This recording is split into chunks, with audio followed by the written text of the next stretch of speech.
ونعوذ باللہ من شرور انفسنا ومن سیئات اعمالنا من يهده الله فلا مضل له ومن يضلل فلا هادي له واشهد ان لا اله الا الله واشهد ان محمدا عبده ورسوله اما بعد فان خير الحديث كتاب الله وخير الهدي هدي محمد صلى الله عليه وسلم وشر الامور محدثاتها وكل محدثة بدعة وكل بدعة ضلالة وكل ضلالة في النار اعوذ بالله من الشيطان الرجيم امن يجيب المضطر اذا دعا ويكشف السوء۔ تمام قسم کی تعریفات اور حمد و ثنا اللہ مالک الملک کے لیے ہیں، جو تمام کائنات کے خالق، مالک اور رازق ہیں، جو اپنے بندوں پر بے شمار انعامات کرنے والے ہیں، جو ہمیشہ سے ہیں اور ہمیشہ ہی رہیں گے، نہ جن کی ذات میں کوئی شریک ہے نہ جن کی صفات میں کوئی شریک ہے۔ حمد و ثنا کے بعد لاکھوں کروڑوں درود و سلام ہو اس ہستی اقدس و مقدس پر کہ جن کا نام نامی اور اسم گرامی حضرت محمد رسول اللہ صلی اللہ علیہ وآلہ وسلم ہے، جنہیں تمام کائنات کا ہادی، رہنما، مقتدا، پیشوا، رہبر، امام بنا کر بھیجا گیا، اور جن کے قلب اطہر پر اللہ رب العزت نے اپنی آخری کتاب حمید کو نازل فرمایا۔ حمد و ثنا اور درود و سلام کے بعد لاکھوں رحمتیں ہوں آپ کے صحابہ پر، امت کے ادیبوں پر، واعظین پر، مبلغین پر، محدثین پر، مصنفین پر، مؤلفین پر، کہ جن کی وجہ سے اسلام ٹھیک اور مکمل حالت میں ہم تک پہنچا۔ معزز سامعین گرامی قدر، رمضان اپنے ساتھ بہت سی عبادتوں کو لے کے آتا ہے۔ رمضان میں جہاں حد سے زیادہ انفاق فی سبیل اللہ کرنا چاہیے، حد سے زیادہ ذکر اذکار کرنے چاہیے، حد سے زیادہ قرآن پاک کی تلاوت کرنی چاہیے، وہاں پر ایک عمل جس کا رمضان کے ساتھ بہت گہرا تعلق ہے، بلکہ رمضان کے ساتھ ہی نہیں، انسان کی پوری زندگی کے ساتھ جس کا بڑا گہرا تعلق ہے، وہ عمل اس کی طرف بھی آپ کی توجہ مبذول کروانی ہے۔ اللہ رب العزت اپنے کلام حمید میں آپ کا اور میرا نقشہ کھینچ رہے ہیں۔ امن یجیب المضطر اذا دعا، کون ہے جو مشکلوں میں پڑے لوگوں کی، کون ہے جو بے بس لوگوں کی، کون ہے جو بے کس لوگوں کی، کون ہے جو مجبور لوگوں کی دعاؤں کو سنتا ہے، جواب دیتا ہے اور ان کی مشکلات دور کر دیتا ہے۔ اللہ رب العزت کلام حمید میں ہر انسان جتنے یہاں پہ بیٹھے ہیں کسی نہ کسی حاجت کو لے کے بیٹھے ہیں، کسی نہ کسی پریشانی، کسی نہ کسی مسئلے میں مبتلا ہیں۔ ہر بندہ ایک اپنی علیحدہ ہی جنگ اس کے اندر مصروف ہوتا ہے۔ کوئی بندہ یہاں پہ بیٹھا ہوا یہ دعویٰ نہیں کر سکتا کہ مجھے کسی بھی شے کی، کسی بھی چیز کی، بیماری کے اندر مبتلا ہو تب بھی، فقر کے اندر مبتلا ہو تب بھی، بے روزگاری کے اندر مبتلا ہو تب بھی، بے اولادی کے اندر مبتلا ہو تب بھی، گھریلو مسائل کا شکار ہو تب بھی، کوئی بندہ یہاں پہ یہ دعویٰ نہیں کر سکتا کہ میں جملہ اور کلی مسائل میں اللہ رب العزت سے بے نیاز ہوں۔ اللہ رب العزت سے کوئی بندہ بے نیاز نہیں، لیکن ہم نے اس بات کو کچھ اور اینگل سے بھی سمجھنا ہے۔ امن یجیب المضطر اذا دعا، اللہ رب العزت جب اس آیت کو نازل فرماتے ہیں، کون ہے جو مشکلات میں گرے ہوئے لوگوں کی مشکلوں کو دور کرتا ہے؟ کوئی کہنے والا کہتا ہے کہ جناب بابا فرید گنج بخش، بابا فلان فلان داتا، کوئی کسی کا نام لیتا ہے، ہر چوک کے اوپر، ہر چوراہے کے اوپر، ہر 1.5 کلومیٹر کے اوپر ایک عطا کرنے والا، کوئی بیٹے دینے والا، کوئی بیٹیاں دینے والا، کوئی رشتے کرانے والا، کوئی جادو سے نجات دینے والا۔ اللہ رب العزت اس آیت میں توحید کا ایسا نقطہ بیان کرتے ہیں، آگے جو گرامر کے طالب علم ہیں وہ تو سمجھتے ہیں، لیکن آپ کو بھی یہ سمجھانا مشکل نہیں ہے۔ اِلَٰهُمَّ اللہ، اللہ رب العزت یہاں پہ ایک کوسٹن کر رہا ہے، کیا اللہ کے علاوہ بھی ہے جو مشکلات سے دور کر سکتا ہے؟ اور خود اس سوال کے اندر ہی نفی کا معنی پوشیدہ ہے. اللہ طنز کے معنوں میں اللہ ان لوگوں کے دلوں کو، ان کے ضمیروں کو کچوکے لگا رہا ہے. امن یجیب المضطر اذا دعا ویکشف السوء، کون ہے جو کاشف ہو، یعنی جو تمام کی تمام کو مشکلات کو دور کرنے والا ہو. اِلَٰهٌ مَّعَ اللَّهِ، کیا اللہ کے علاوہ بھی تم نے معبود، کارساز، غوث، گنج بخش، قطب، ابدال چنے ہوئے ہیں؟ اور میرے بھائیوں ایک بات یہ بتلاؤ، اللہ رب العزت نے کلام حمید کے اندر اپنے سے مانگنے کے بارے میں کتنی عمدہ آیات کو نازل کیا. آپ کو پتہ ہے نا قرآن پاک کا ایک اسلوب ہے نہایت خوبصورت. یسألونک عن الاہلہ، یسألونک عن ذی القرنین، یسألونک عن المحیض. یہ یسألونک لفظ کیوں آتا ہے؟ پیارے نبی آپ سے یہ سوال پوچھتے ہیں چاند کے بارے میں، ذی القرنین کے بارے میں، حیض کے بارے میں. آگے اللہ تعالیٰ کیا کہتا ہے؟ قل، کہہ دیجئے یا محمد صلی اللہ علیہ وسلم آپ کہہ دیجئے حیض یہ ہے، چاند اوقات کا سسٹم ہے، ذی القرنین کا بھی ہم آپ کے اوپر ذکر نازل کریں گے وغیرہ وغیرہ. قرآن پاک میں جہاں بھی اللہ رب العزت نے کسی کفار کے سوال کا ذکر کیا تو اس کا عمومی اسلوب کیا ہے؟ یسألونک، آپ سے پوچھتے ہیں. اور پھر اللہ نبی کریم صلی اللہ علیہ وسلم کو حکم دیتا ہے قل، اے محمد صلی اللہ علیہ وسلم آپ کہہ دیجئے. حتیٰ کہ توحید کا بیان بھی آیا تو کس طرح آیا؟ قل هو اللہ احد، اے محمد صلی اللہ علیہ وسلم آپ کہہ دیجئے اللہ ایک ہے. لیکن جب اللہ رب العزت کے بارے میں، اس کی ذات کے بارے میں ایک عبادت کا ذکر آیا، مجبوری اور بے بسی کا ذکر آیا، جب بندوں کی حالت کا ذکر آیا، رب کے ساتھ ان کے تعلق کا ذکر آیا، وَإِذَا سَأَلَكَ عِبَادِي عَنِّي، اور جب میرے بندے میرے بارے میں سوال کریں. اللہ رب العزت کو سوال کا مطلب بھی پتا ہے، مفہوم بھی پتا ہے کہ سوال کیا کرنے لگے ہیں. وَإِذَا سَأَلَكَ عِبَادِي عَنِّي، جب میرے بندے میرے بارے میں تم سے سوال کریں کہ رب کہاں ہے، رب کیسا ہے، رب دعاؤں کو سننے والا ہے یا نہیں ہے، رب مشکلات سے دور کرنے والا ہے یا نہیں ہے، رب پریشانیاں دور کرتا ہے یا نہیں.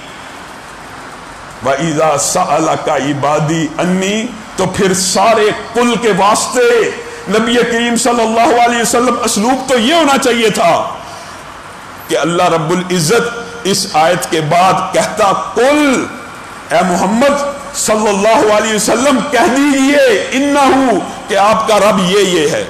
اللہ رب العزت نے درمیان سے سارے فاصلوں کو، درمیان سے سارے واسطوں کو، درمیان سے سارے وسیلوں کو ختم کر کے کہا فَإِنِّي قَرِيب.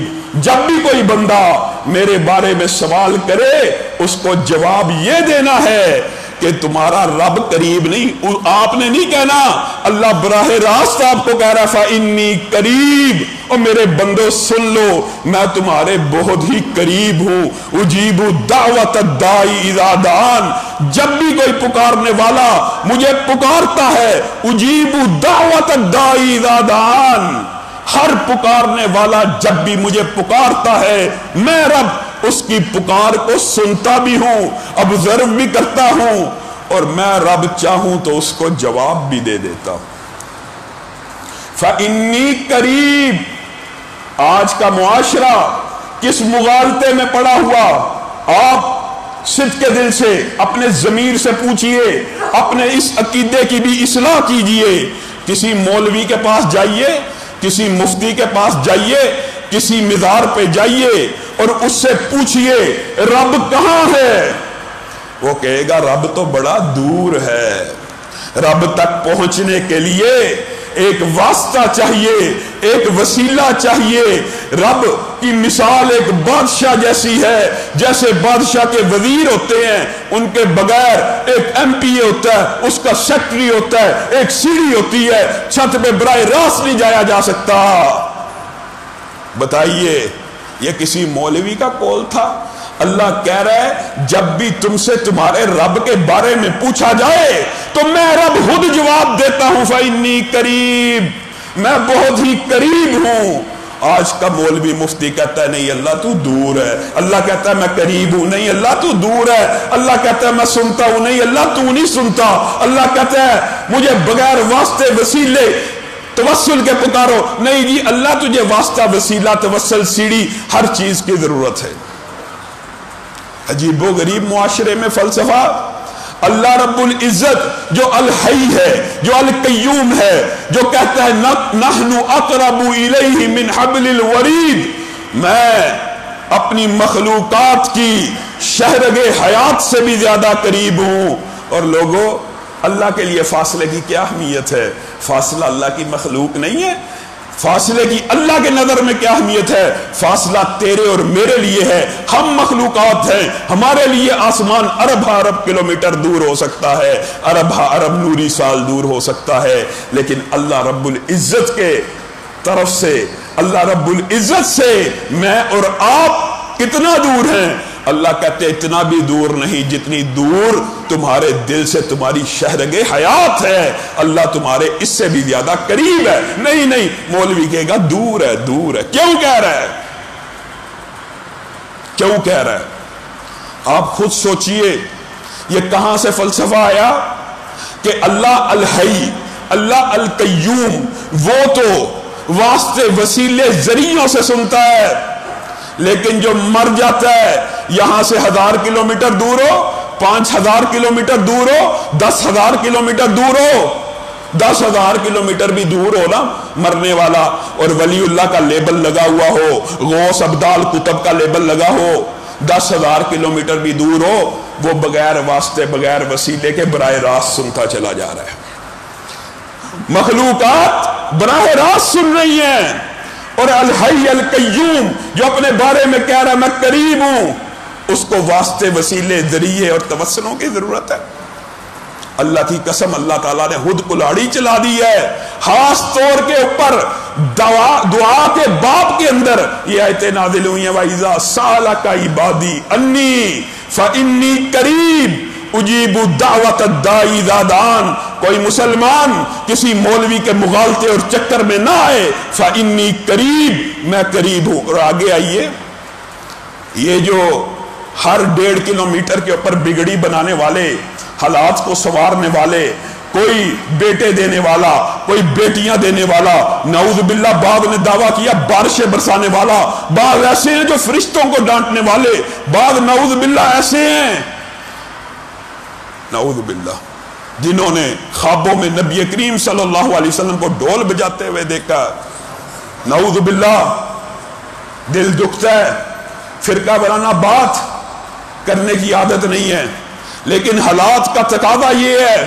اور میرے لوگوں اور میرے بیٹوں اور میری بیٹیوں، بتاؤ جو ہر کام کے لیے مختلف داتا بنایا ہوا ہے، اللہ رب العزت تمہیں اور مجھے نبی کریم کے ذریعے ایک بات کہہ رہا ہے، ایک حدیث یاد کر لو، ایک حدیث یاد کر لو، ساری زندگی اس جھوٹے ناٹک فریب اس ڈرامے سے بچ جاؤ گے۔ نبی کریم صلی اللہ علیہ وسلم کی طویل حدیث ہے، لیکن اس کے آخری ٹکڑے کی طرف آپ کی توجہ مبذول کروانی ہے، اور مفہوماً وہ منظر آپ کے سامنے بھی رکھنا ہے۔ نبی کریم صلی اللہ علیہ وسلم ارشاد فرماتے ہیں، کوئی چیز بھی ٹوٹے، جوتی کا تسمہ بھی ٹوٹ جائے نا، جوتی کا تسمہ بھی، تسمہ کس سے مانگنا ہے؟ اللہ سے مانگنا ہے، کیونکہ اگر اللہ جوتی کا تسمہ دینا آسان کر دے گا، آسان ہو جائے گا۔ اللہ کی قسم اگر اللہ ارادہ کر لے کہ اس بندے کو جوتی کا تسمہ بھی نہ ملے، ساری دنیا جمع ہو جائے اس کی مدد کرنے کو، اس کو جوتی کا تسمہ نہیں مل سکتا۔ تمہارا رب، اس کے خزانے، تم کیا سمجھتے ہو اللہ رب العزت کے خزانے ختم ہو گئے ہوئے ہیں؟ اللہ رب العزت بیٹا نہیں دے سکتا، بیٹا فلاں نے دینا، بارش فلاں نے برسانی ہے؟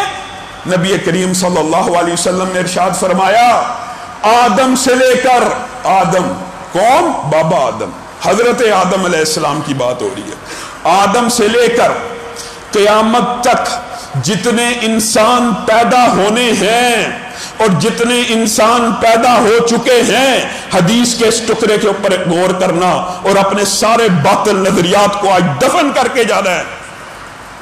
آدم سے لے کر قیامت تک جتنے انسان پیدا ہونے ہیں یا پیدا ہو چکے ہیں، آج زمین کے اوپر 7 ارب انسان موجود ہیں، صرف آج موجود ہیں۔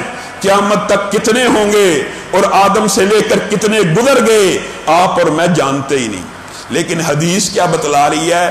آدم سے لے کر قیامت تک جتنے لوگ پیدا ہونے ہیں وہ کیا کریں؟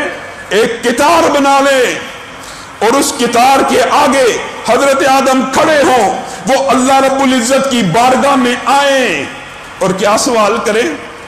اور لوگوں، اللہ رب العزت کی رحمت اور خزانوں کو اتنا چھوٹا سمجھتے ہو کہ تم سمجھتے ہو نہیں اولاد اللہ نہیں دے سکتا، اولاد فلاں پیر نے دے دی ہے، یہ کام اللہ نہیں کر سکتا، یہ کام فلاں نے کرنا ہے۔ اللہ کہہ رہا ہے مجھے اور تجھے سمجھا رہا ہے آدم سے لے کر قیامت تک جتنے انسان پیدا ہونے قطار میں کھڑے ہوں اور آدم مجھ سے مانگنا شروع کرے، کیا مانگیں؟ اللہ آپ سے کیا مانگے؟ مجھ سے میرے خزانے مانگنا شروع کر دے، اللہ یہ بھی دے دے، یہ بھی دے دے، یہ بھی دے دے، یہ بھی دے دے، اور زمین و آسمان کے مابین جتنے خزانے ہیں، جتنی نعمتیں ہیں، جتنی آسائشیں ہیں، جتنی آسانیاں ہیں، ہم کیا مانگتے ہیں؟ اللہ کہہ رہا ہے اگر آدم یہ سارے کے سارے میرے خزانے مجھ سے مانگ لے اور میں رب رحم کرتے ہوئے آدم کو سارے خزانے دے دوں، صرف آدم کو نہیں، صرف آدم کو نہیں، آدم کا پہلا بیٹا آئے، دوسرا آئے، 1 ارب 2 ارب 7 ارب 10 ارب 20 ارب جتنے انسان ہیں، ہر ایک آئے اور ہر ایک مجھ سے یہی مانگتا چلا جائے، ہر ایک کیا مانگے؟ اللہ زمین و آسمان کے مابین جتنے خزانے ہیں دے دے، جو آسانیاں ہیں دے دے، جو نعمتیں ہیں، جو کچھ آپ تصور کر سکتے ہیں سارا کچھ مانگ لے اور اللہ ہر ایک کو وہ سارا کچھ دیتا چلا جائے۔ پھر اللہ رب العزت نے جو مثال سمجھانی تھی نا، اللہ کی قسم اللہ نے توحید کی بھی حد کر دی ہے اور نبی محترم نے بھی سمجھانے کی انتہا کر دی ہے، میری اور آپ کی غفلت ہے، ہم سمجھتے نہیں ہیں۔ اللہ نے پھر اچانک دنیا کی ایک مثال دی، کہا سمندر دیکھتے ہو نا، سمجھتے ہو بہت بڑا پانی کا ذخیرہ ہے، اس سمندر کے اندر ایک سوئی ڈالو، سوئی کے اوپر ایک پانی کا قطرہ لگا ہوتا ہے، جب سمندر سے نکال لیا جائے۔ یہ مخلوق کی مثال مخلوق کو سمجھانے کے لیے دے رہا ہے، لیکن حقیقت میں اللہ کیا کہنا چاہتا ہے؟ اللہ کی قسم آدم سے لے کر قیامت تک ہر انسان کو زمین و آسمان کے مابین جتنے بھی خزانے ہیں میں رب دیتا چلا جاؤں، میری بارگاہ میں، میری خزانوں میں، میرے ہاں، میری قدرت میں، میری تخلیق میں، میرے جو بقیہ کے خزانے ہیں نا ان میں اتنی بھی کمی واقعہ نہیں ہوگی جتنی تم میں سے کوئی سمندر میں سوئی ڈالتا ہے اور باہر نکالتا ہے تو اس کے اوپر جو قطرہ پانی کا لگا ہوتا ہے۔ اس رب کو پشت دکھاتے ہو، اس رب کا انکار کرتے ہو، اس رب سے مانگنے سے ڈرتے ہو، اس رب کے بارے میں گمان کرتے ہو کہ نہیں نہیں یہ مسئلہ پیر حل کرے گا، یہ مسئلہ مخلوق حل کرے گی۔ اس رب کے بارے میں سوچ ہے، اس رب کے بارے میں جو رب یہ کہہ رہا ہے کہ پورے کا پورا خزانہ ہر بندے کو بھی دے دوں تو پھر بھی میرے خزانوں میں کمی نہیں، کمی ہے تو میرے اور آپ کے مانگنے میں کمی ہے۔ نبی کریم صلی اللہ علیہ وسلم کی ایک حدیث کا یہ مفہوم ہے کہ رب وہ ہے، رب وہ ہے کہ جس کو اگر جس سے نہ مانگا جائے تو وہ ناراض ہو جاتا ہے۔ اور ابن آدم کون ہے؟ ابن آدم وہ ہوتا ہے، آپ کسی انسان کے گھر پہ دستک دیں، ایک دن دیں، پیسے دے دیں حاجی صاحب، دوسرے دن جائیں ڈاکٹر صاحب پیسے چاہیے، تیسرے دن جائیں ڈاکٹر صاحب پیسے چاہیے، چوتھے دن جائیں حاجی صاحب پیسے چاہیے. وہ بندہ یقین مانیے چاہے جتنا مرضی بڑا سخی جواد کریم ہو، اس کے دل میں ایک بات آئے گی، یار یہ ہر روز ہی آ جاتا ہے، آئے گی کہ نہیں؟ وہ غضبناک ہوگا کہ نہیں؟ اسی لیے ایک عربی شاعر نے اس حدیث کے مفہوم کو ایک شعر میں بھی ڈالا ہے، اور کتنا عمدہ شعر ہے جس کا آپ کے سامنے ترجمہ رکھتا ہوں کہ ابن آدم کی مثال ایسی ہے، اگر اس سے ہر روز مانگا جائے وہ غضبناک ہو جاتا ہے، اور تمہارے رب کی مثال ایسی ہے، اگر اس سے ہر روز مانگا جائے وہ غضبناک ہونے کی بجائے خوش ہوتا چلا جاتا ہے. ایک دفعہ رب کا دروازہ کھٹکاؤ گے، بندوں کے اوپر مخلوق کے اوپر قیاس نہیں کرنا رب کو کہ 10 دفعہ مانگ لیا تو 11ویں دفعہ اللہ نے دینا نہیں، ایسی بات نہیں ہے. اللہ کی قسم وہ اتنا بڑا رحمان ہے، اتنا بڑا رحیم ہے، اتنا بڑا جواد ہے، اتنا بڑا سخی ہے، اتنا بڑا غنی ہے.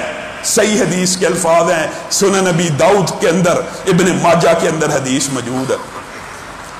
تمہارا رب، یہ بھی ایک حیا کی قسم ہوتی ہے، تمہارا رب، کیونکہ یہ ایک شخصیت کا، آپ عمومی طور پر انسانوں کے اندر غور کریں، جو بندہ جواد صحیح کریم ہو نا، آپ اس سے سوال کریں نا، وہ کچھ نہ کچھ آپ کو ضرور دے دیتا ہے، کیونکہ وہ حیا کھاتا ہے، وہ شرم کھاتا ہے کہ بندہ اتنی دور سے چل کے آ گیا ہے، اب مجھ سے مانگ رہا ہے، میں اس کو کچھ نہ کچھ دوں. نبی کریم صلی اللہ علیہ وسلم نے کہا ہے تمہارا رب ان سب حیا کرنے والوں سے زیادہ حیادار ہے. اس کو اپنی بارگاہ میں اٹھے ہوئے ہاتھوں کو، اللہ اکبر، کہ جب کوئی بندہ مجبور، بے بس، بے کس، حاجتوں میں، پریشانیوں میں مبتلا، ضرورت مند، بے روزگار، بے اولادی کا شکار، بیماری کا شکار بندہ، جب اس کی بارگاہ میں ہاتھوں کو اٹھا دیتا ہے نا، تمہارا رب اتنی حیا کرنے والا ہے کہ اس کو ایک دم شرم آ جاتی ہے کہ وہ ان ہاتھوں کو خالی واپس لوٹائے. یہ تمہارے رب کی حیا ہے، اور تم کہتے ہو یہ رب ہماری دعا نہیں سنے گا. یاد رکھو یہ باطل گندا فلسفہ معاشرے کے اندر عام اس لیے کیا جاتا ہے تاکہ یہ دیگر دھندے چل سکیں. نبی کریم صلی اللہ علیہ وسلم کی ایک حدیث اگر ہمیں یاد ہو جائے، اللہ کی قسم ہم کسی کے شکار نہیں بن سکتے. کیا حدیث ہے، یاد کر کے جائیے، دعا کے باب میں نہایت اہم ہے.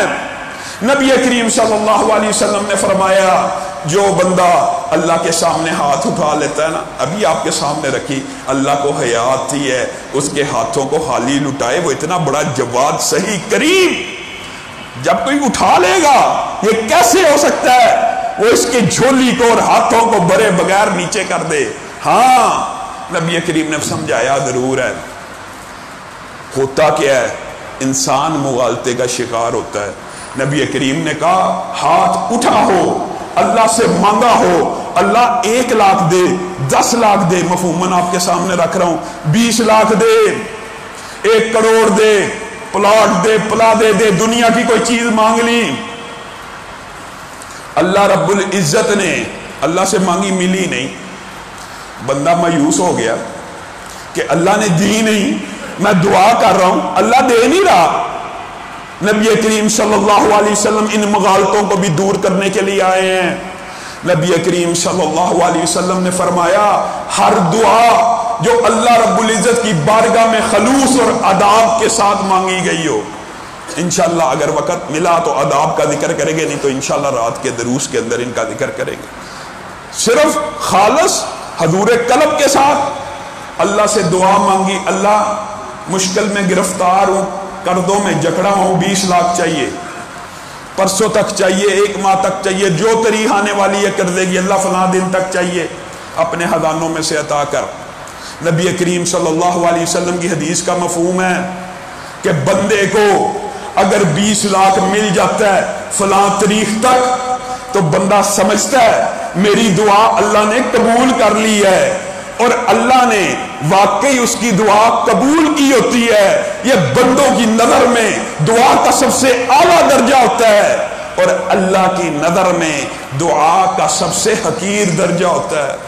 بھائیو دعا کے 3 درجے ہیں، اس صحیح حدیث کے اندر وہ تینوں درجے موجود ہیں۔ بندہ سمجھتا ہے یہ دعا کا پہلا نتیجہ اور سب سے اعلیٰ نتیجہ ہے۔ 20 کروڑ مانگا، 20 لاکھ مانگا، جس تاریخ کو مانگا اللہ نے ارینج کر کے دے دیا، اللہ نے میری دعا سن لی ہے، اور یہ سمجھتا ہے کہ یہ پہلا نتیجہ ہے۔ یہ بندوں اور مخلوق کے نزدیک پہلا نتیجہ ہوتا ہے، اللہ رب العزت کے نزدیک یہ حقیر ترین اور تیسرے درجے کا نتیجہ ہوتا ہے۔ پھر نبی کریم صلی اللہ علیہ وسلم نے کہا ہوتا کیا ہے، کوئی بندے نے پیسے مانگے، کوئی ضرورت مانگی، کوئی ڈیمانڈ کی، وہ ڈیمانڈ تو اللہ نے اس وقت قبول نہ کی، لیکن یوم کتابت تقدیر میں لکھا تھا فلاں تاریخ کو فلاں چوک کے اندر ایک گاڑی آئے گی، ایک موٹر سائیکل آئے گا، ایک ٹرک آئے گا جو تیرے ساتھ لگے گا، تیری ٹانگ ٹوٹ جائے گی، تیری آنکھ ضائع ہو جائے گی، تیرا ہاتھ کٹ کے گر جائے گا۔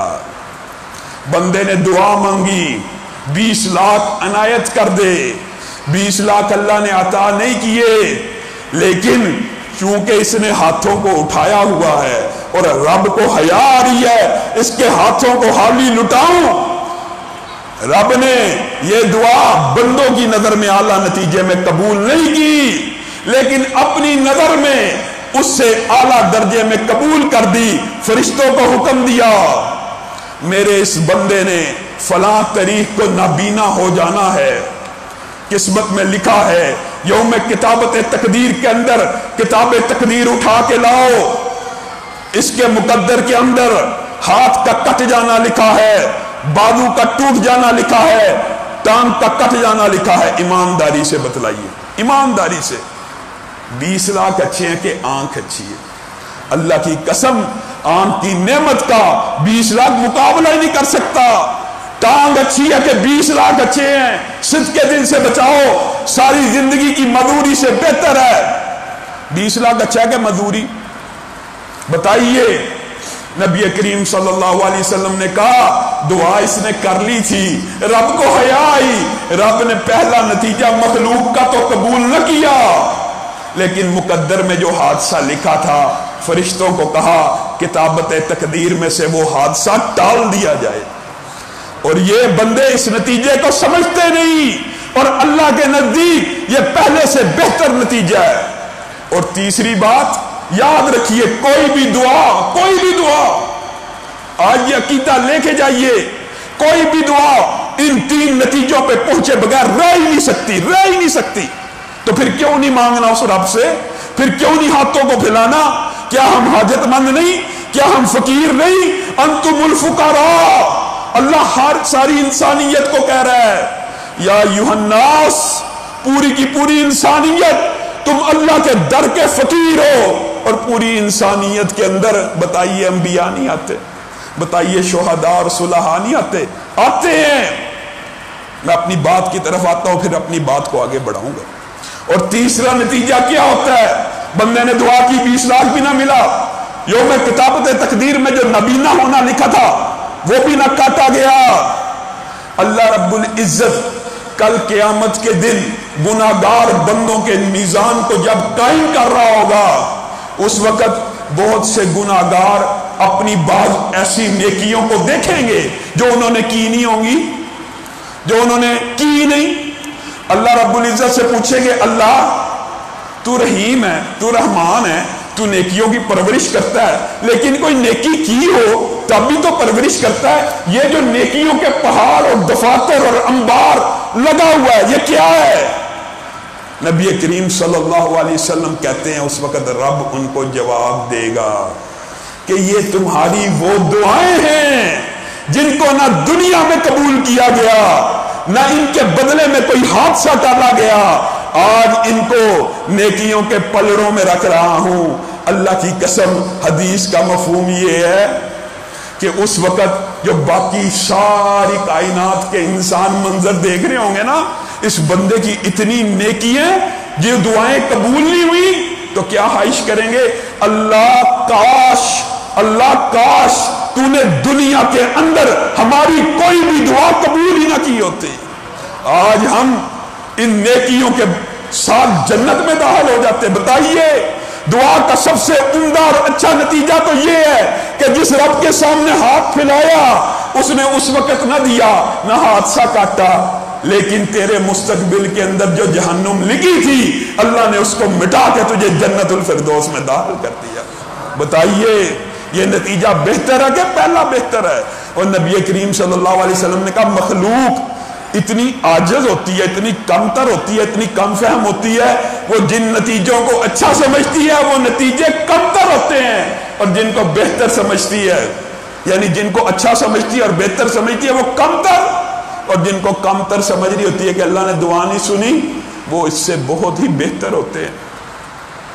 بتائیے آج معاشرے کے اندر جو وسیلے کا سارا سلسلہ شروع کیا ہوا ہے اس کی حقیقت کے ساتھ کیا تعلق ہے؟ ایک مثال دیکھیں چونکہ یہ باب بڑا لمبا چوڑا ہے. فلولا انہ کان من المسبحین للبث فی بطنہ الی یوم یبعثون. بتائیے یہ کس نبی کے بارے میں؟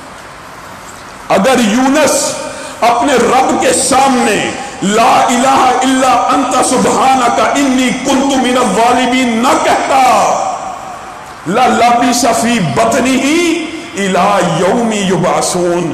لوگوں اللہ رب العزت لوگوں کے فقر کا، لوگوں کی کمزوری کا، لوگوں کی حیثیت کا، لوگوں کی حقیقت کا کس طرح ادراک اور شعور تمہیں دے رہے ہیں کہ اللہ کے برگزیدہ پیغمبر بھی اگر اللہ کی اس وقت تسبیح کو بیان نہ کرتے تو قیامت کے دن تک مچھلی کے پیٹ کے اندر ہی رہ جاتے. بتائیے اب نبی کا حاجت روا کون ہے؟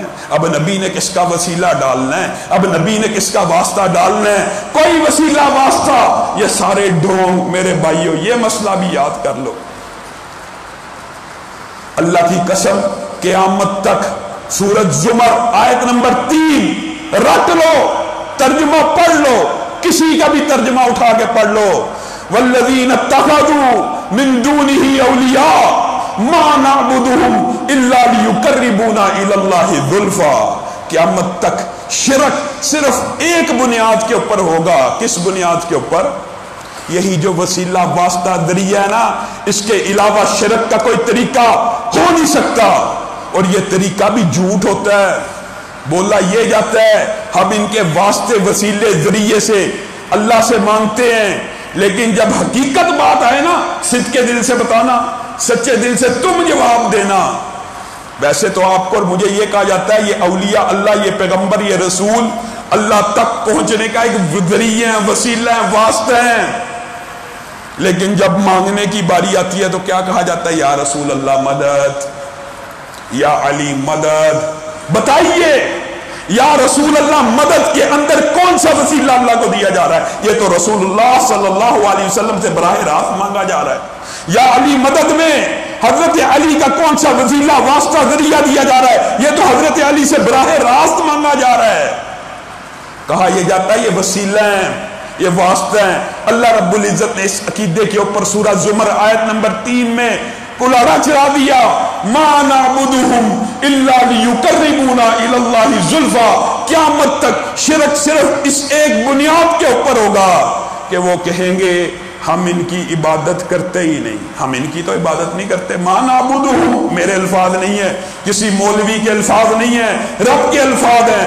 ما نعبدهم ہم ان کی عبادت نہیں کرتے الا لیقربونا الی اللہ زلفی.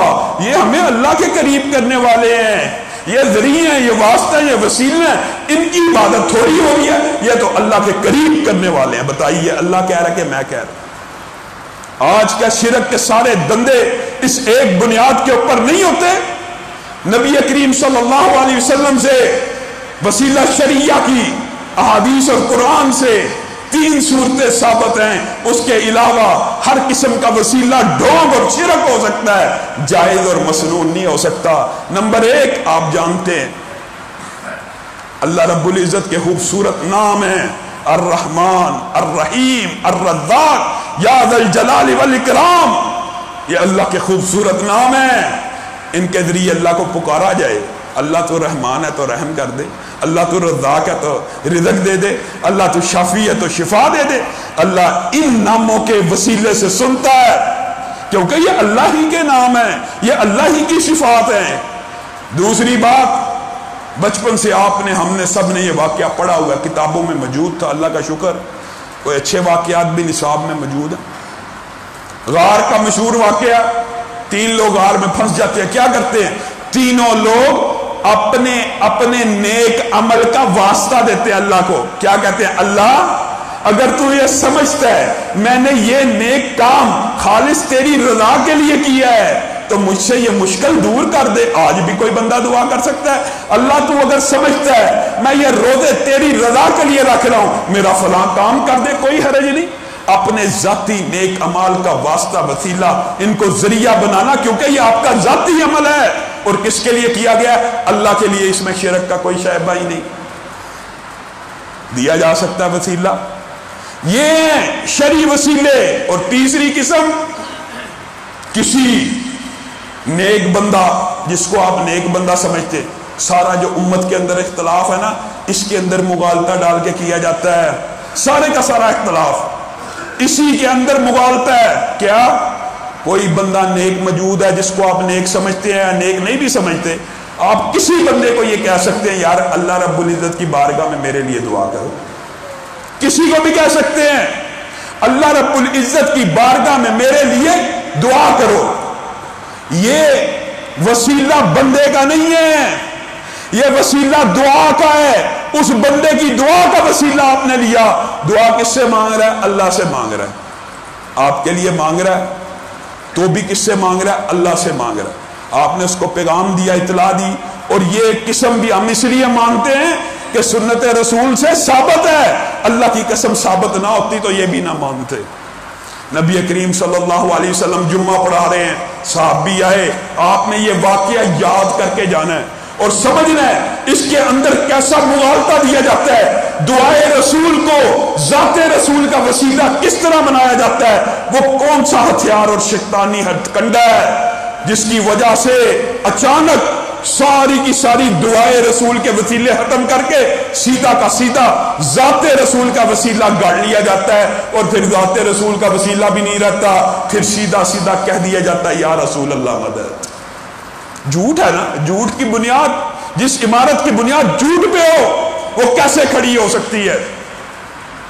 نبی کریم کے پاس آئے صحابہ، دعا کیجیے، آپ نے سنا ہوا بارش ہو جائے، نبی کریم نے بھی ہاتھ نیچے نہیں تھے کیے، بارش شروع ہو گئی۔ یہ نبی کریم نے دعا کی۔ آج بھی آپ کسی کے پاس جائیے، دعا کروائیے، جو مرضی کروائیے، ہمیں کوئی بھی اعتراض نہیں ہے۔ اس کے اوپر امت میں اختلاف سرے سے موجود نہیں ہے، اور شو یہ کیا جاتا ہے کہ امت میں یہ اختلاف ہے، یہ دعا کے قائل نہیں ہے، دعا کے وسیلے کے۔ اللہ کی قسم یہ جھوٹ ہے، دعا کے وسیلے کا پوری امت قائل ہے۔ اب دیکھیے ایک عرصہ بیت گیا، حضرت عمر منبر رسول پہ کھڑے ہیں، اس حدیث کو اپنے حق میں استعمال کرنے والوں، اور ذرا بغیر تعصب کے کھلے ذہن کے ساتھ ضمیروں کو جھنجھوڑ کے اس حدیث کا مفہوم سمجھو تو صحیح۔ حضرت عمر منبر رسول پہ بیٹھے ہیں، کہاں پہ ہے منبر رسول؟ نبی کریم صلی اللہ علیہ وسلم کی قبر سے کتنی دور ہے؟ جو مدینہ گئے ہیں آپ بتائیے، روضہ رسول سے منبر رسول کتنے دور ہے؟ چند فٹ کا فاصلہ ہے۔ حضرت عمر منبر رسول پہ کھڑے ہیں، بندہ آیا، آ کے کہا کہ دعا کیجئے بارش ہو جائے۔ لمبی حدیث ہے، پہلی حدیث کے الفاظ بھی اور ہیں، صرف مفہوم بیان کیا ہے۔ یہاں پہ حضرت عمر نے کیا کہا، جس کو یہ دلیل بناتے ہیں ذات کے وسیلے کی، جبکہ یہ اگر ذات کا وسیلہ ہوتا تو نبی کریم صلی اللہ علیہ وسلم کی ذات آپ کے نزدیک روضہ رسول میں موجود ہے، ہمارے نزدیک جسم اطہر روضہ رسول میں موجود ہے، آپ کے نزدیک تو ذات بذات خود زندہ حالت میں وہاں پہ موجود ہے۔ میں آپ کے موقف کی بات کر رہا ہوں۔ حضرت عمر منبر رسول پہ کھڑے ہیں اور پاس ہی رسول اللہ صلی اللہ علیہ وسلم کا روضہ ہے، اور آپ کے نزدیک وہ وہاں پہ بیٹھے ہوئے ہیں۔ حضرت عمر کو کیا چاہیے تھا؟ اگر آپ کا فلسفہ درست مانا جائے، اس کو درست مان لیتے ایک منٹ کے لیے۔ حضرت عمر کہتے ہیں رسول اللہ صلی اللہ علیہ وسلم پہلے آپ سے دعا کروایا کرتے تھے، اب بھی آپ کی خدمت میں یہ عرض پیش کرتے ہیں، اللہ سے دعا کر لیجئے، یا اللہ کو کہتے ہیں رسول اللہ صلی اللہ علیہ وسلم کے ذریعے سے، واسطے سے، وسیلے سے بارش برسا دے۔ کیا کہا؟ حضرت عمر نے کہا اٹھائیے، حدیث کی ہر کتاب کے اندر یہ واقعہ صحیح سند کے ساتھ موجود ہے، جس کو آپ نے اپنی دلیل بنایا ہوا۔ حضرت عمر نے کہا نبی کریم صلی اللہ علیہ وسلم جب تک دنیا میں تھے ہم ان سے دعائیں کرایا کرتے تھے، اللہ ان کی دعاؤں کو سنتا تھا۔ اب میری نظر میں ایک شخصیت ایسی ہے جس کے ہاتھوں کو اللہ خالی نہیں اٹھاتا، بلائیے چچا عباس کو بلائیے، ہم ان سے دعا کرواتے ہیں، ہم ان سے دعا کروائیں گے، ہمیں امید ہے اللہ رب العزت بارش کو برسا دے گا۔ آپ بتائیے یہاں پہ نبی کریم کا روضہ پاس تھا، اگر ذات کا تقرب وسیلہ واسطہ ہوتا تو چچا عباس کو کبھی نہ بلایا جاتا اور ان سے دعا کبھی نہ کروائی جاتی۔ یہاں سے تو حضرت عمر نے یہ عقیدہ صاف کر دیا، کوئی بھی زندہ آدمی ہو اس سے دعا کروائی جا سکتی ہے، جس کے بارے میں آپ یہ سوچتے ہیں، سمجھتے ہیں اللہ اس کی دعا کو سنے گا، اس سے دعا کروائی جائے گی۔ اور جو دنیا سے چلا جائے، چاہے محمد الرسول اللہ صلی اللہ علیہ وسلم ہو، ان کو نہیں کہا جائے گا اور ان کا وسیلہ اور واسطہ نہیں ڈالا جائے گا۔ بات کلیئر ہے، بات میں کوئی بہام نہیں ہے، لیکن بس مغالطہ ڈالا جاتا ہے۔ اور لوگوں، تمہارا رب یہ تو انبیاء ہے نا، یہ تو صحابہ ہے نا۔ حضرت عمر دعا کرتے ہیں اللہ مجھے مدینہ الرسول میں شہادت کی موت دے۔ امی افسا کہتی ہیں آپ سرحدوں پہ جاتے نہیں شہادت کی دعا مانگتے۔ مسکرانا شروع ہو گئے۔ میں نے نبی کریم صلی اللہ علیہ وسلم کے ہونٹوں سے یہ دعا اپنے حق میں سنی تھی، اسی لیے اللہ سے دعا کرتا ہوں، مجھے یقین ہے میرا رب میری یہ دعا ضرور سنے گا۔ اور پھر مدینہ طیبہ کے اندر ان کو شہادت کی موت نصیب ہوئی اور ساتھ نصیب ہوا تو محمد الرسول اللہ صلی اللہ علیہ وسلم کے ساتھ، ابو بکر کے ساتھ انہی کے حجرے میں دفن ہو گئے۔ اسی پر بس ہے۔ سفیان بن عیینہ، انہوں نے زندگی کے اندر 80 حج کیے، 80 حج۔ جب حج کرتے تو اللہ رب العزت کی بارگاہ میں دعا کرتے، اللہ یہ میری زندگی کا آخری سفر نہ ہو، مجھے دوبارہ اور بار بار اس گھر میں لے کے آئیں۔ اور کہتے ہیں اللہ رب العزت نے مجھے 80 مرتبہ اس دعا کو سنا۔ 80 حج، لوگوں 11 سال کی عمر سے حج کرنا شروع کیا، ایک حج مس نہ ہوا۔ ان سے وجہ پوچھی گئی، انہوں نے کہا جب بھی حج کے بعد طواف کر رہا ہوتا تھا اللہ کو کہتا تھا اللہ آخری حج نہ ہو۔ اور پھر ان کے شاگردوں نے لکھا زندگی کا جب آخری حج تھا، 80واں حج تھا، بوڑھے اور ضعیف ہو چکے تھے، اس حج میں اللہ کے سامنے یہ دعا نہیں کی کہ اللہ مجھے دوبارہ لے کے آنا، اللہ نے اسی سال موت دے دی۔ یہ عام بندوں کی دعائیں، محدثین ہیں۔ علامہ شہید کی دعا کے بارے میں عبد المجید ندیم دیوبندیوں کا عالم دین، اس نے لکھا ہے اللہ کی قسم اچانک علامہ جنت البقیع کے اندر مجھے قبریں دکھاتے دکھاتے امام مالک کے قبر کے ٹکڑے کے پاس بیٹھ گئے کہ اللہ یہ جگہ اتنی خالی پڑی ہے، اگر مجھے یہاں جگہ دے دے گا تیری بارگاہ میں کون سی کمی آ جائے گی۔ عبد المجید ندیم کہتے ہیں بم دھماکہ لاہور میں ہوا، میں نے کہا وہ کوئی قبولیت کی گھڑی تھی، جس طرح رکت انگیز اور جس طرح رو رو کے علامہ شہید نے دعا کی تھی، میرے علامہ کو کچھ نہیں ہوگا، لاہور میں دھماکہ ہوا وہ شہید بھی ہو سکتا، کیونکہ میں نے اپنے کانوں سے اس بندے کی دعا سنی اور میرا دل گواہی دیتا اللہ نے وہ دعا قبول کر لی ہے۔ کہتے ہیں پھر اچانک میں نے اخبار پڑھی کہ علامہ شہید کی جو زخمی حالت میں ان کو سعودی عرب منتقل کیا جا رہا ہے۔ کہتے ہیں اللہ کی قسم میرے ذہن میں وہ دعا آ گئی کہ علامہ شہید کی دعا کی قبولیت کا وقت آ چکا ہے، اور میرے بھائیوں ایک عام امتی جو صحابہ کا دفاع کرتا رہا جنت البقیع کے اندر بیٹھ کے اللہ رب العزت کی بارگاہ میں اگر دعا کرے اللہ اس ٹکڑے میں مجھے دفن کر دے، آپ کو پتہ ہے بقیع خاص کا وہ ٹکڑا صحابہ کا ٹکڑا ہے، وہاں پہ عام طور پہ کوئی دفن ہی نہیں ہو سکتا۔ جس ٹکڑے جس خطے کی طرف اشارہ کیا، بم دھماکہ لاہور میں ہوا، شہید ریاض میں ہوئے، اور سعودی عرب کا قانون ہے جس جگہ کے اوپر کوئی بندہ فوت ہو جائے اس کی میت وہاں سے کسی دوسرے شہر ٹرانسفر نہیں کی جاتی، بادشاہ بھی ہو اسی شہر میں دفن کیا جاتا ہے۔ علامہ شہید کے والد کی درخواست سعودی حکام کو پتہ چلی کہ علامہ شہید کی خواہش تھی مجھے بقیع میں دفن کیا جائے. عبد المجید ندیم کہتے ہیں میں دفن کے 1 سال بعد جنت البقیع میں گیا. میں اس جگہ کو دیکھنا چاہتا تھا جہاں علامہ شہید بیٹھ کے رو رہے تھے.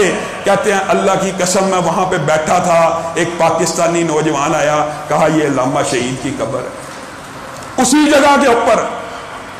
اگر ایک امتی کی دعائیں رب سن سکتا ہے, تیری اور میری دعاؤں کو رب کیوں نہیں سنے گا؟ میں اور آپ اللہ رب العزت کے سامنے ہاتھوں کو پھیلاتے ہی نہیں ہیں. اگر ہم اللہ رب العزت کی بارگاہ میں ہاتھوں کو پھیلائیں گے, رمضان کے چند دن رہ گئے ہیں, اللہ کی قسم ابھی بھی وقت ہے, ان 4-5 دنوں میں رو رو کے اپنے رب کے سامنے حاجات, اپنی جتنی بھی مرادیں ہیں, جتنی بھی خواہشات ہیں, اللہ رب العزت کے خزانوں میں کوئی کمی آنے والی نہیں. اللہ رب العزت جو کہا گیا, جو سنا گیا, اس کو سمجھنے کی توفیق عنایت فرمائے.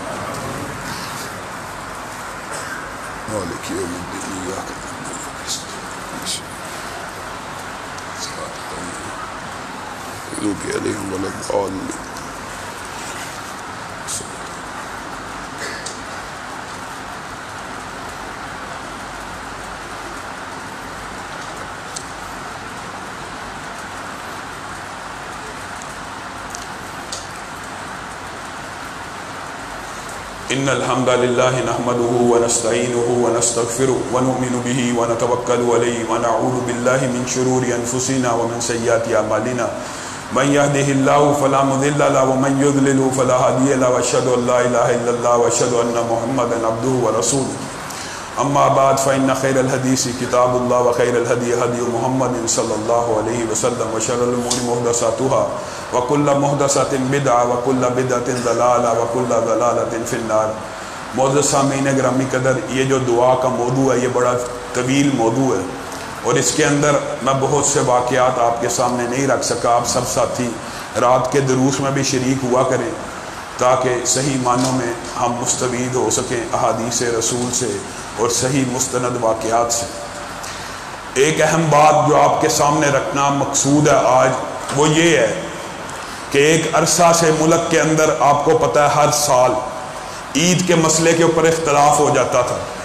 ہمارا مفتی منیب صاحب سے ایک اصولی اختلاف تھا, لیکن وہ اختلاف شریعت کے نصاب کے اوپر تھا. یہ بات سمجھنے کی ضرورت ہے. ہم یہ کہتے تھے مفتی منیب صاحب نے شریعت کا جو نصاب بنایا ہوا ہے جمع غفیر کا, لا تعداد لوگوں کی رویت کا, یہ قرآن و سنت سے ثابت نہیں. قرآن و سنت میں ایک سکا بندہ, ایک سچا بندہ بھی اگر چاند کو دیکھ لے تو پورے کا پورا وطن اور پورے کا پورا ملک روزہ رکھ سکتا ہے, پورے کا پورا ملک عید کر سکتا ہے اگر وہ سکا اور سچا ہو. اختلاف یہ تھا. ہمارا اعتراض رویت ہلال کمیٹی کے اوپر یہ تھا کہ یہ خیبر پختونخوا کے بعض علاقوں کے اندر جو لوگ ان کو فون کر رہے ہوتے ہیں, مفتی صاحب وہ فون اٹھاتے نہیں, پھینک دیتے ہیں, تاروں کو اتار دیتے ہیں, ان کی گواہیوں کو قبول نہیں کرتے. مفتی پوپل زئی جو ہے اس کو ساتھ بٹھائیں, جو اس کے پاس لوگ حلف اور قرآن اٹھا کے آ کے کہتے ہیں ہم نے چاند دیکھا, ان کی گواہیوں کو پرکھے تو صحیح, ان کو جانچے تو صحیح. یہ کیا کہ پٹھان جھوٹ بولتا ہے اور صحیح گواہی نہیں دیتا, اس کی گواہی کو میں مسترد کرتا ہوں. ہم اس رویے کے خلاف تھے. یہ ہمارا ایک اصولی موقف ہے. اور یاد رکھیے ایک بات یہ بھی, فقہ حنفی کا تو یہ موقف ہی نہیں ہے. فقہ حنفی کے اندر اگر مغرب سے لے کے مشرق تک کسی بھی وطن میں چاند نکل آئے, فقہ حنفی کا متفق کا موقف ہے. آپ کے سامنے غلط بیانی نہیں کر رہا, کسی سے پوچھ لیجئے, کہیں پہ بھی چاند نکل آئے تو روزہ رکھا جا سکتا ہے, کہیں پہ بھی چاند نکل آئے عید کی جا سکتی ہے فقہ حنفی میں. یہ تو ہمارا موقف ہے کہ ہر خطے کے اندر اس کی روایت کے مطابق عید ہونی چاہیے اور اس کی روایت کے مطابق روزہ ہونا چاہیے. اور جو لوگ سمجھتے ہیں یہ اختلاف ہے, یہ اختلاف نہیں ہے, یہ اسلام کا حسن ہے. یہ چاند کی جو روایت ہے یہ نبی کریم صلی اللہ علیہ وسلم کے دور میں بھی اس کا اختلاف ہونا ثابت ہے. بعض صحابہ نے آ کے نبی کریم کو کہا ہم تو عید کر کے آئے ہیں. نبی کریم نے کہا ہم تو روزے سے. یہ احادیث سے ثابت ہے. یعنی مطلع کا اختلاف ہونا, اس کے اندر کوئی شرعی طور پہ بھی اختلاف والی بات نہیں ہے. یہ ضروری تو نہیں ہے نا کہ سورج آسٹریلیا میں بھی نکلا ہو تو پاکستان میں بھی نکلا ہو، یہ کوئی ضروری بات نہیں ہے۔ اسی طرح یہ ضروری نہیں ہے چاند سعودی عرب میں بھی نکلا ہے تو پاکستان میں بھی لازمی نکلے گا۔ اختلاف یہ نہیں تھا، اختلاف یہ ہے ہی نہیں۔ مطالعے کا اختلاف ہو سکتا ہے، ایک دن بعد چاند کہیں نکل سکتا ہے، اختلاف یہ نہیں ہے۔ اختلاف شریعت کے نصاب کے اوپر تھا کہ آپ جو سکہ عادل گواہوں کی گواہیاں قبول نہیں کرتے، اس کی کیا وجہ ہے؟ اس کی کوئی دلیل پیش کیجئے یا ہمیں بتلائیے آپ نے ہر گواہی کو جانچا پرکھا ان کو جھوٹا ثابت کیا۔ یہ طریقہ کار درست نہیں ہے کہ یہ جی خیبر پختونخوا کے پٹھان گھر سے چاند دماغ میں لے کے نکلتے ہیں اور اوپر چڑھا دیتے ہیں۔ یہ طریقہ کار ہمیں قبول نہیں تھا، ہمیشہ ہم نے اختلاف کیا، لیکن اس اختلاف کا مطلب اب کیا ان کا نام لیا جائے۔ مفتی فواد چودھری صاحب نے یہ سمجھا کہ یہ علماء کا اختلاف ہے، اس کا فائدہ یہ اٹھایا جائے، ایک سائنسی کیلنڈر ایجاد کر دیتے ہیں بغیر چاند دیکھے۔ 5 جون کو عید کا اعلان کر دیا 10 دن پہلے۔ یہ جو کیلنڈر ہے نا، کوئی بھی اسلام پسند، کوئی بھی دین کا طالب علم، اس کے سامنے یہ کیلنڈر ردی کی رائی کے برابر بھی اسی ہے۔ ردی کی بھی کچھ ویلیو ہوتی ہے، بازار میں بک جاتی ہے، اس کیلنڈر کی ردی کے برابر بھی ویلیو نہیں ہے۔ اختلاف علماء کے مابین شریعت کے نصاب کے اوپر ہے کہ ایک گواہ کی گواہی قبول کرنی ہے کہ 100 گواہوں کی گواہی قبول کرنی ہے۔ ہمارے نزدیک ہمارا مطالبہ تو یہ تھا 1 2 10 15 20 گواہ ہوں، اگر وہ سکہ عادل ہوں، چاند دیکھا قبول کیا جائے۔ مفتی منیب صاحب کا موقف تھا کہ ایک جمع غفیر ہونا چاہیے، اگر چاند نکلا تو ہزاروں لوگوں نے کیوں نہیں دیکھا، یہ ان کا موقف تھا۔ اس میں اختلاف تھا، لیکن اس اختلاف کا یہ مطلب نہیں ہے فواد چودھری صاحب کہ آپ اپنا کیلنڈر نکال لیں، اور کیلنڈر بھی ایسا نکالا ہے اب بندہ کیا کہ ویسے یعنی نہ چاند دیکھا ہے، چاند ابھی نکلا نہیں نکلا، اندازہ لگایا کہ چاند نکل آئے گا اور اس کے مطابق کیلنڈر نکال لیا۔ اللہ تعالیٰ ہمارے حکمرانوں کو بھی ہدایت دے۔ ہم یہ سمجھتے ہیں کہ آپس کے اندر جو فقہی اجتہادی اختلاف ہے اس کے آڑ میں علماء کے اختلاف کو نشانہ بنا کے اور جو بیانات پتہ کیا دے رہے ہیں، یہ مولوی لڑتے رہتے تھے، مولوی آپس میں ایک دوسرے سے گتھم گتھا تھے، اب ایک ہی دن عید ہوا کرے گی۔ ان کو یہ نہیں پتا کہ عید اب بھی ایک دن نہیں ہونی۔ مفتی جو پوپل زئی صاحب ہیں وہ 28 رمضان کو چاند دیکھنے کے لیے بیٹھ رہے ہیں۔ کہنے کا مطلب یہ حقیقت میں جو شریعت کا نصاب ہوتا ہے وہ چاند کو دیکھ کے ہے کہ چاند کو دیکھ کے روزہ رکھنا ہے اور چاند کو دیکھ کے عید کرنی ہے۔ اللہ رب العزت اس طرح کے متجددین اور اس طرح کے حکمرانوں سے کو بھی ہدایت دے۔ سبحان ربک رب العزت عما یصفون وسلام